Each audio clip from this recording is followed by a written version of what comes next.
We're here at Ashut Engineers Limited, which is located opposite Lunga Lunga Square. They have amazing, amazing furniture, and it's all mahogany. You just have to make your way here and just see for yourself. So last week we were talking about generation gap, and we were comparing the old generation to the new. Today it's all about music. We're going to talk about music evolution, where it's from, where we're at now. And on set, I'm joined by Philip Tuju, aka Fila. La. Yeah, Nesfori, aka Kidis. Ati jina kwanza ni? Original name, Nesfori Simbiga. Nesfori. Simbiga. Jina iko kwa kitambulisho. Yeah, idea. Yeah, ID nikituma M-Pesa sasa ndapata. Yeah, of course. So Fila, maybe we can start by telling people what exactly you do. Well, I'm a singer myself. I'm a producer, but I think I've achieved greater success as a music mentor and a music educator. Yes, so I teach music, both performance well as and theory. Yes. Okay. Kidis. Mimi ni msanii wa kuimba na songwriter, bado ni actor. Bado ni. Yeah, na bado nafundisha muziki vile vile. As my brother said. Yeah. Nice. Sijui tutolea tu evidence, kila mtu hapa atoe sauti yake tusikie. We need to prove to people at home that we're talking to people who can actually sing. Fila, tuangushe kankani. Kidogo tu. Just sing for me a bit. Anyeyo, joad moyaye, anyeyo. Hivyo tu utatuacha hangi. Kidis.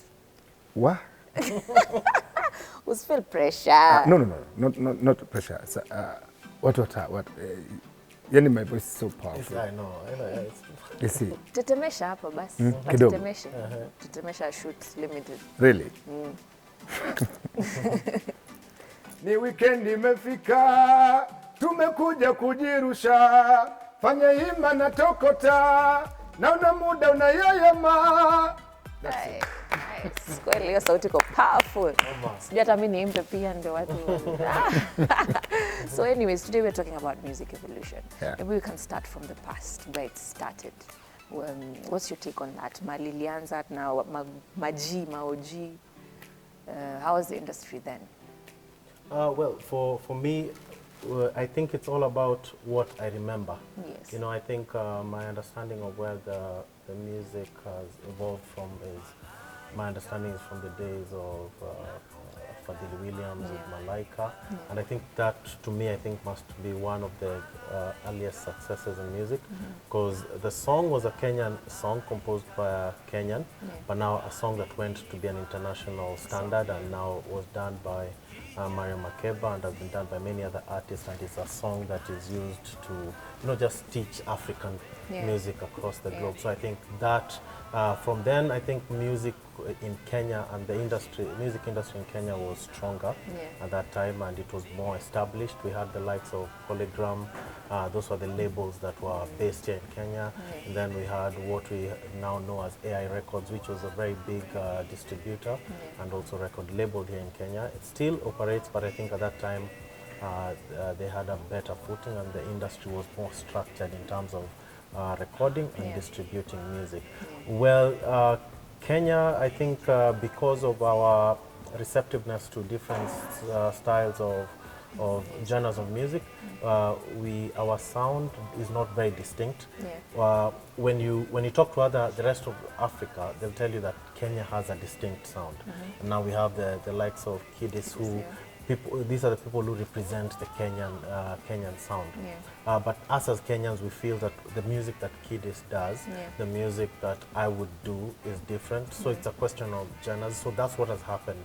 At that time, we had sort of one of the Daudi Kabaka sound, what I think we call Benga, that was most prominent. But now we have all these other genres that are still trying to get their footing. But I think now what is most popular is the pop sound that Kidis and the likes of the new, even the Gengetone, that is now very popular. That's what is now has evolved to be the top genre of music here. Kidis, what do you remember about music back then? Back then. What you join music, ulianza music? Wow. In short, I think Nilianza kuwa solo dancer 1991. So nakumbuka hizo mafunk hizo instruments, yani instruments ni mingi, hakuna mtu anaimba, lakini bado it's a tape inauzwa album 6, I think this side ni 3, this side ni 3 nakumbuka. Ni OG. Kabla ni OG. Unajua ukizaliwa katika familia ambayo kidogo imeendelea wanapenda muziki, so wewe pia itabidi you have to. Mimi ni last born, tuko 7. 5 brothers, 2 sisters. The oldest, mimi ndio last born. So na watu wako wanapenda music. Watatu. Sisi watatu, wanaume watatu, wakubwa wawili na mimi wa mwisho. So hivyo pole pole mpaka sasa kufika 1998. For the last time we dance, I think the last time ku dance ilikuwa ni Kenyatta Public Beach Mombasa. Ilikuwa ni kuna promotion ya maziwa fulani ndio imetoka. So mara mwisho dance hapo nikasema siwezi kunengua tena viuno. So nikaingia sasa na nengua mapop nimechanganya sana. So nikasema officially kwa sababu tuko na East African music in rise, wacha niangalie iko vipi. Nakumbuka Dar es Salaam kulikuwa na there was a guy, you know, no, TID, those are newcomers bana. Swale Jabir. Tunaona ni maojia. Swale Jabir alikuwa anatumia zile instruments za kina Shabarans. Alafu ana dub kwa tape, ana record kwa Panasonic zile madabodeka zile. Alafu anauza. Alafu nikamsikia Joseph Mbilini ambaye saizi ni mbunge wa Mbeya huko vijijini, sijui town ya Mr. Tu Sugu kipindi hicho. So hapa napo tulikuwa we had Masmaira, tulikuwa na Sheila Mwanyira, tulikuwa na kina nani hao wengine. Kalamashaka, hizo Kalamashaka, umenielewa. Kipindi hicho pia tunasikiliza mashuhuri zao kina Katana, album zao zile.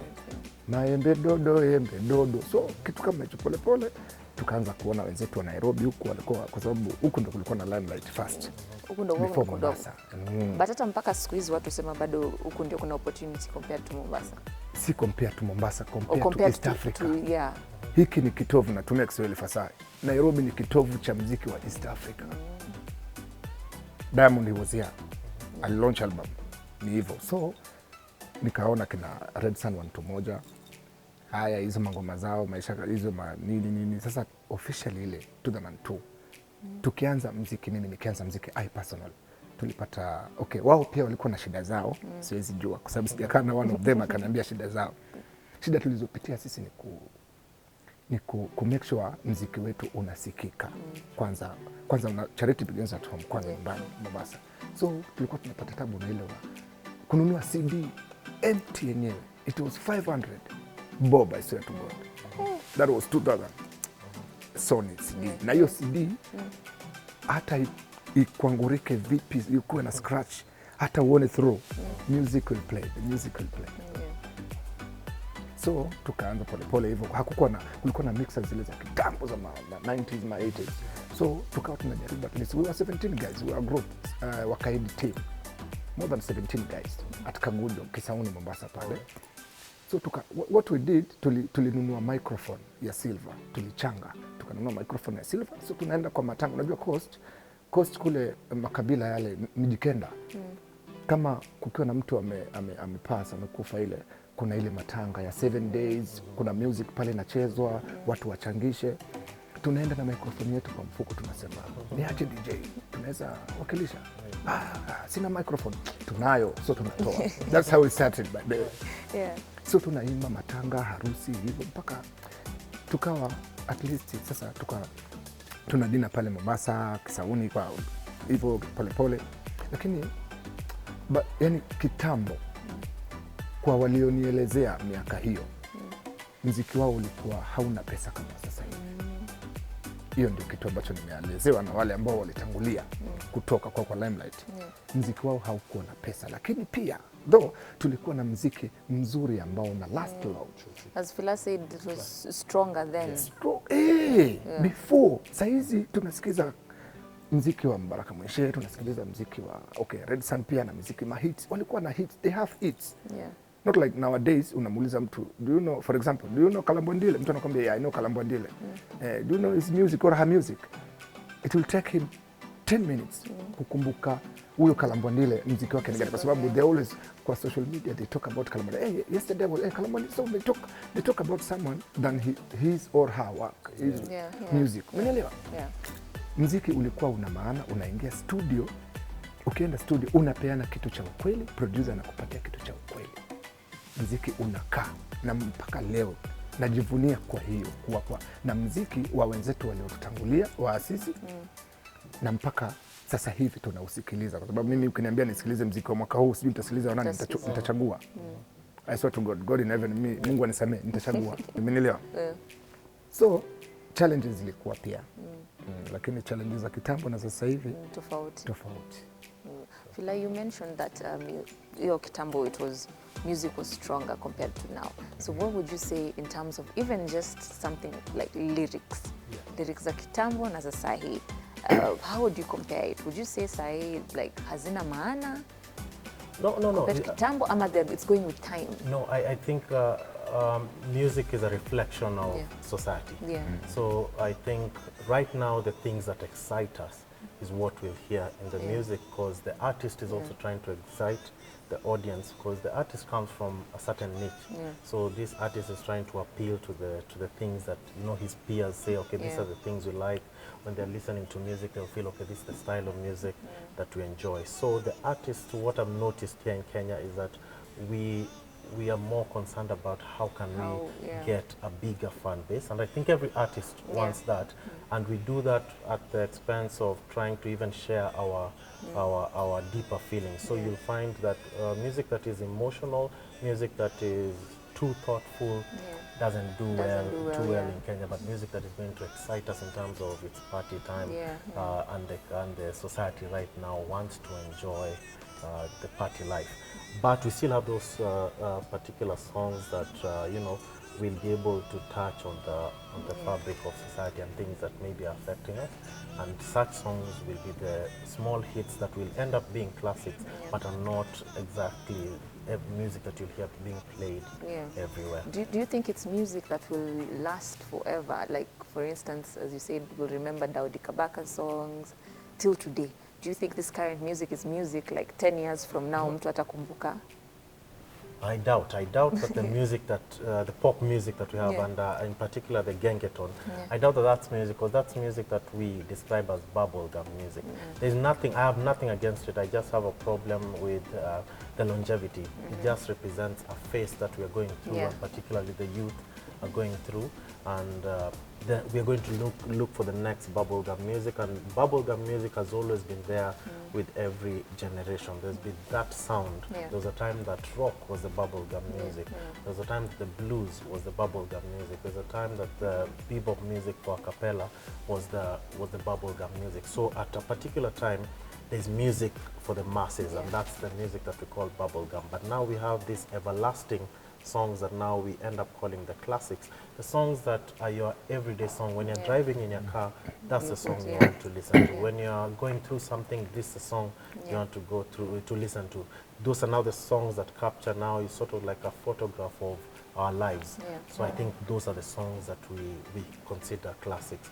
But there's nothing wrong again with the bubblegum music. It's just that that is what is being played on the mainstream media, but people are still have all these other avenues of consuming music. So now they are able to decide, okay, with my own collection of music, this is what I listen to. But on radio, they'll obviously be the mainstream music, Do you think music that's current now, especially like let's say the Gengetone, do you think ni music years to come? Kwamba nani ameachia, nani hajaachia, wanashindana.